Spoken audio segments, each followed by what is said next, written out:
Good morning, boys and girls. We had a very exciting week in our house. We had 3 birthdays. Wow, how about that? We only had one birthday party, one birthday meal, but we had a wonderful celebration. I took some lovely photographs.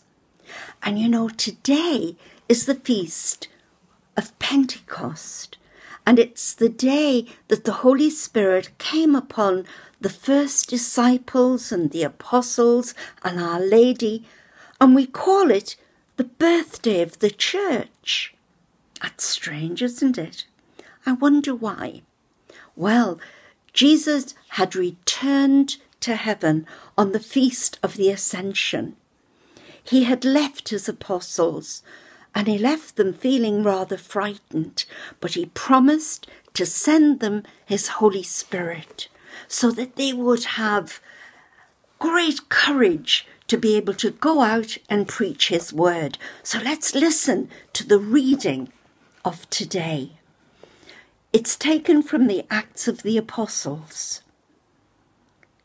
The disciples had gathered together in Jerusalem to celebrate the feast of Pentecost and to wait for the Holy Spirit that Jesus had promised to send.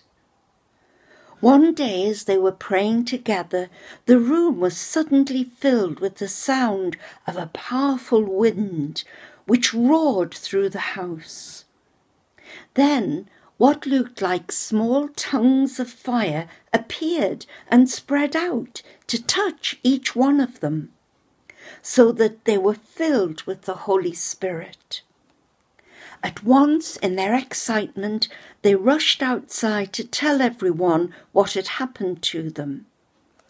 As they began to speak, they were amazed to find that everyone was listening to their words and could understand them.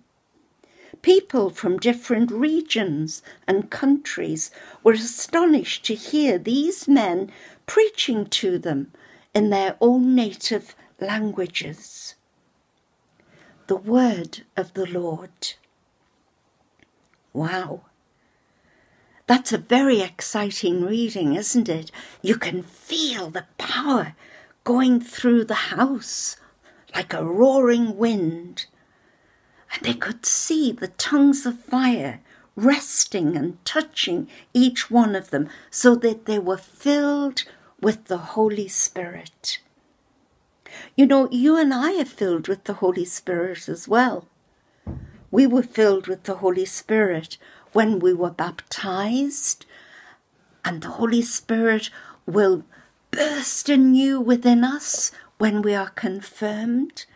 And on this feast that we celebrate, the Holy Spirit burst upon the apostles and the first disciples, giving them the courage and the strength to be the messengers of Jesus, to bring the wonderful message of love that Jesus had taught them while he walked with them on earth. You see, Jesus hasn't really left us. Jesus lives in us through his Holy Spirit. We live with the very life of Jesus. And those of you who are preparing to receive Jesus in Holy Communion, you're looking forward to being fed by that life of Jesus, renewed by the life of Jesus. If you remember last week, I asked you to pray the little prayer, Holy Spirit, come and live in me. This week, I want you to stop and to think. What is the Holy Spirit asking of me?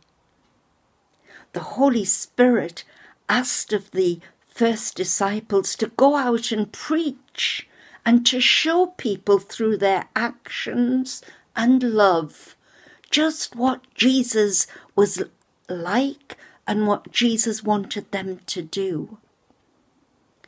Maybe the Holy Spirit is asking you to do the same thing now to show people through your goodness what Jesus is like and how Jesus is asking them to live their lives.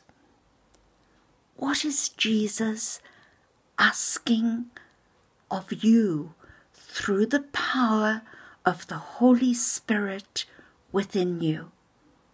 Before you go to bed tonight, spend a few minutes asking the Holy Spirit to show you how you are to act in His power to show others the love of Jesus. I'll pray that you do that. If you pray that I'll do it. God bless you.